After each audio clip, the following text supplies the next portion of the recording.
Good morning. It is November 20th, 23, and we are at the end of Turf Team Times, finally. And in a rush to get ourselves disorganized or organized and finally could get a group together. Online today, we got Dr. Dave Gardner, Dr. Xiaowei Wu, Dr. Tyler Carr as we wrap up the season. Dr. Gardner, you want to take it away? I will take it away. And believe it or not, I actually have a screen share. So I know it's kind of the end of the year and we shouldn't have anything to do, but I was out doing some yard work this last weekend and I mowed my lawn and I mowed 2 inches off. So like my grass grew quite a bit last week. So you know how it seems like it's staying warmer longer in the fall? Well, I think that means that, like we have to keep paying attention to our lawn care for longer in the fall too. So my point is like ideally you'll keep mowing until the grass stops growing, which apparently is not yet. Like I said, I had 2 inches of growth in my yard, but what I really wanted to talk about is those of you that do weed control. If you look around on sites and you see tiny little winter annuals that have germinated and they're starting to develop, and they were a big problem for you this last spring because in the spring they can be kind of difficult to control, then things like chickweed or henbit or hairy bittercress or purple dead nettle, all of these you can attempt to control probably still for another week or so, depending on where you are in Ohio.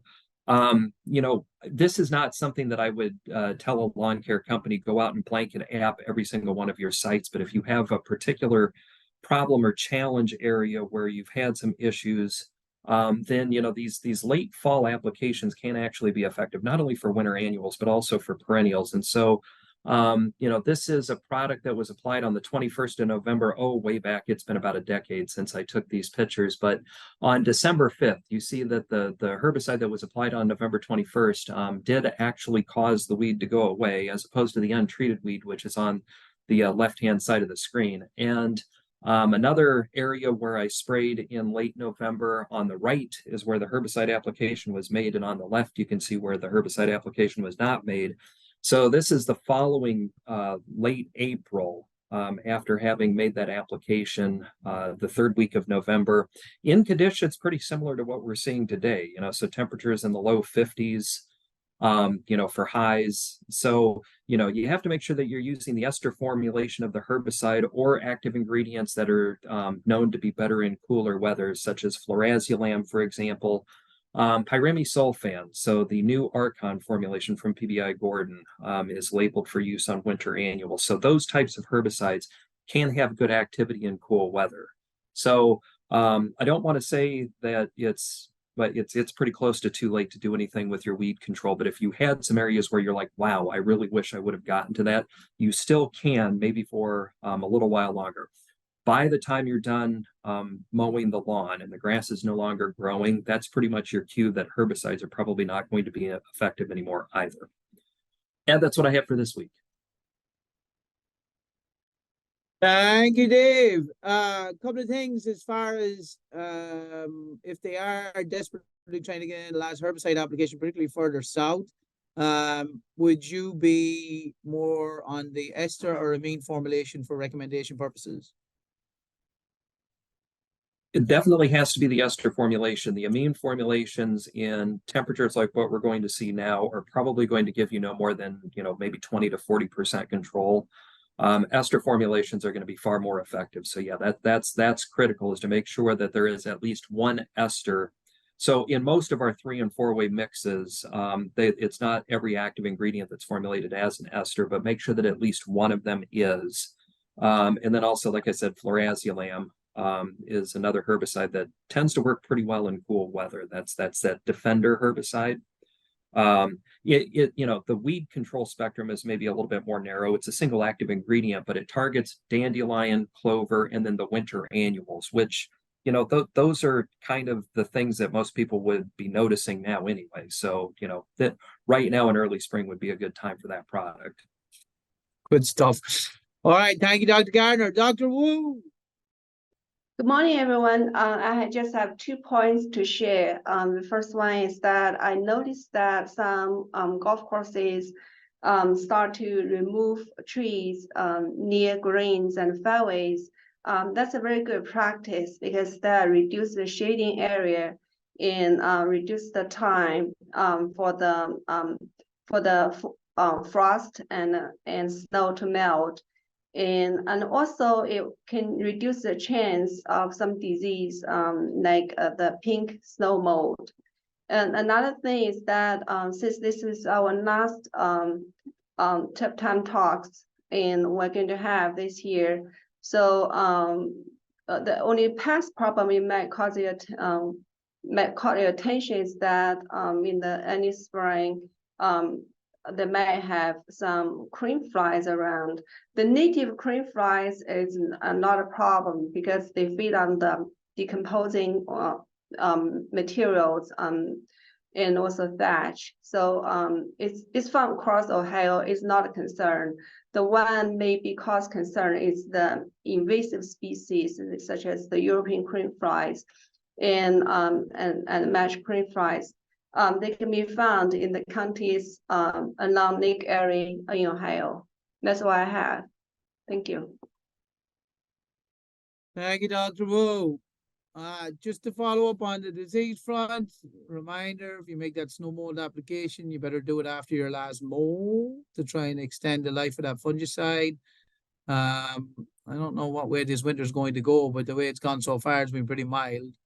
So I'd be interested to see whether we get a lot of problems or not. Dr. Carr. Kind of piggybacking off of what Dr. Nangle just said about making applications after the last mow. Something that from a turf cultural practice standpoint, a lot of people are going to probably be gearing up to do in the next week or so, maybe a couple weeks, whenever the grass stops growing, is putting out a late fall nitrogen application.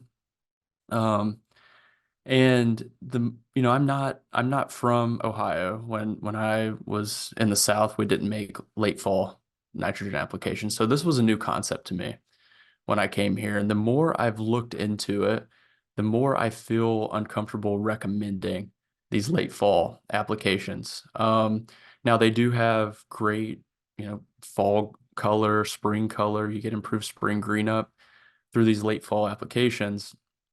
But these late fall applications are based on a couple ideas that may be contradictory and may not have a lot of evidence supporting them. One is that whenever we make this application in the late fall, when the leaves have stopped growing, when the grass has stopped growing, the thought is that you apply this nitrogen, it gets taken up by the leaves. That energy has to go somewhere. Typically, it's thought to go into the shoots and the roots, increasing carbohydrate reserves. There's limited evidence to support that in the literature.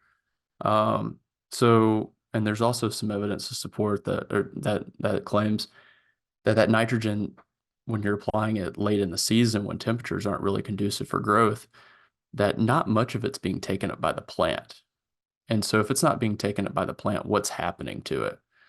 And it's probably, getting down into the soil and being leached because that nitrogen that's in the soil is not being taken up by the roots as efficiently because the weather isn't conducive for that process. So there's some environmental concerns with making these applications. There's also this just loss of it's just a wasted application. From a financial standpoint, you're wasting fertilizer. Now, I know many of you are probably thinking, well, what do I do? Instead, if you make these spring applications at high nitrogen rates, you're going to get a lot of growth.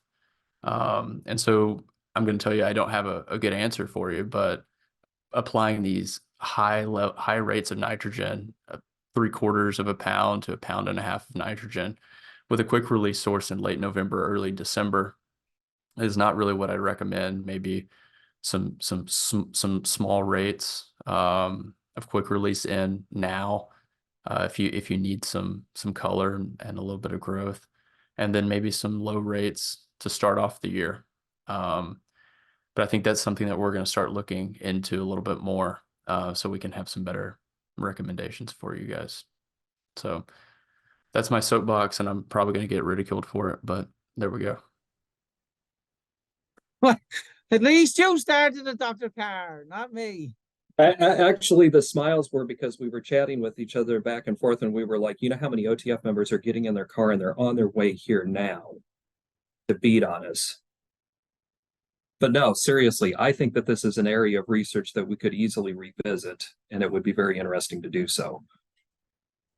Yeah, I understand the benefit. I mean, if you're getting improved green up in the spring, I mean, why not? But with the scrutiny that we get managing turf grass, the potential environmental concerns that we have, I'm starting to believe that is going to outweigh those benefits. And if we can come up with better recommendations for spring applications or alternatives, that's kind of a win-win. I think it's going to be helpful. Yeah, and I think looking back through those papers, there was some delineation on the review paper where they indicated that the best results were found in mid-Atlantic research trials, where they got data from the extremely cold environments, where it was Wisconsin, Minnesota. Before ground froze, they did see, I know there's data from Cousseau, and I can't remember who's the soil scientist that was up in Minnesota. They saw increased root mass, but on frozen ground, it makes no sense. And particularly, like Tyler said, this late in the year, if you're putting out granular applications, then it's got nowhere to go in many ways. I mean, the plant is, it's not going to break down. The biological activity is just not there, and it's not going to get taken up. Now, about 3-4 weeks ago, different story. But at this stage, we should be done. Okay, other than that, we do want to bring up a couple of things. So OTF is coming up December 4th through 7th. We have a pre-conference soccer workshop that's on the Monday. We have a whole host of new things going on, such as the irrigation workshop, irrigation track. We also have a hands-on calibration workshop that Dr. Carr is leading. We've also got some great speakers coming in. So you've got Dr. Vargas, Dr. Ben McGraw. We've also got Dr. David McCall. And then you got the OSU Turf Team there as well in person. So we feel this is probably one of the strongest lineups we've had in an extremely long time. And we're looking forward to seeing a lot of people in there. We know that the trade show floor has already sold out, and they expanded out the actual number of booths. So the vendors and distributors have really put their money where their mouths are, and they're willing to come in and support us. So we would hope that industry come in here and we get to see a lot of people in early December. It's going to be a big event this year. Dr. Carr, I know you're ready to burst in there on this. No, you're not necessary to that. No, I mean you gave pretty much the whole spiel that I would have. There's an EM track as well that's on equipment manager track on Tuesday, Wednesday. That has some hands-on components, I believe. So yeah, some cool things. And I know some of those, the pre-con soccer workshop and the sprayer and spreader calibration workshop, those have a cap of 50 people. So if you have interest in that, go ahead and sign up for those. Those are add-ons to the overall conference registration. But if the equipment managers track and the irrigation track, you don't even have to sign up for the whole conference. You can have those a la carte. I believe they're since the early bird registration ends today, I think that they're 55 now, but I don't remember what they go up to, maybe 65 after today. Yeah, that early bird stuff, I think, is making a difference. One other thing, Dr. Wu wants to go back and mention a point on the crane flies. What's the problem, Dr. Wu? Just want to add a point that I forgot to mention, that why the invasive crane flies cause concern, because they feed on the live green matters of the grass, such as the new growth of the grass shoots in the crowns. and roots, so that when the speed of feeding is greater than the speed the grass grow, and then that can cause grass thinning and cause a problem. That's it. Thank you. All right, Dr. Wu. All right, folks, with that, we will wrap it up. We'd like to thank everyone for the support for the year. If you want to go back, there's a range of opportunities, whether it's through the YouTube videos. If there are other things you want to bring up to us as far as questions, you got buckeyeturf@osu.edu, and then on X or Twitter, whatever you want to call it, OSU Turf, OSU ATI Turf, and then the podcast is still going to be there as well. Again, we'd like to thank you all for the support, and we will talk to you all next year. The way it works in the new year will be somewhat weather dependent. So if we turn to 80 degrees in March 1, we'll probably be making a video on March 7th with our hair on fire along with everyone else. But normally it's a soft opening, and then we get into the weekly events as we get into the heat of the battle during the summer. With that, we say thank you, and we'll talk to you all soon. Look forward to seeing everyone in Columbus in December.